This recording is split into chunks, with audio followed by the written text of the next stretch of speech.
இன்றைக்கு தேதி 17/7/2026. இந்த தொலைக்காட்சி சத்தியம் தொலைக்காட்சி தமிழ்நாட்டில் எந்த ஒரு குற்ற செயலும் நடைபெறவில்லை என்று தமிழக வெற்றிக் கழகத்தினர் வாயில் வந்த பொய்யையெல்லாம் சொல்லிக் கொண்டிருக்கிறார்கள். சன் டிவியும் கலைஞர் டிவியும் தான் மக்களுக்கு பொய்யான தகவலை தரப்புவதாகவும் அவர்கள் சுத்தம் சொல்கிறார்கள். இதோ இந்த தொலைக்காட்சி சத்தியம் தொலைக்காட்சி, இதிலும் தமிழ்நாட்டில் நடந்த குற்ற சம்பவங்கள் வெளியிடத்தான் படுகின்றன. இதோ இந்த இரண்டாவது செய்தி. இது நியூஸ் தமிழ் 24/7. இது முழுக்க தமிழக வெற்றிக் கழகத்திற்காக ஒரு விளம்பர சேனலாக செயல்படுகிறது. இதிலும் தமிழ்நாட்டில் இன்று நடந்த கொலை சம்பவம் குறித்த தகவல் ஓடிக்கொண்டிருக்கிறது.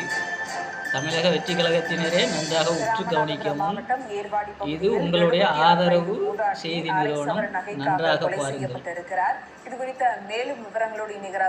17 நிமிடங்களுக்கு முன்பதாக தான் இந்த செய்தி வெளியிடப்பட்டுள்ளது. ராய்ச்சூர் பகுதியைச் சேர்ந்தவர் 76 வயதான ஊராட்சி ஆறுமுகம். இவர் தன்னுடைய பிள்ளைகளை மாற்று இடத்தில் திருமணம். அண்மை செய்தி.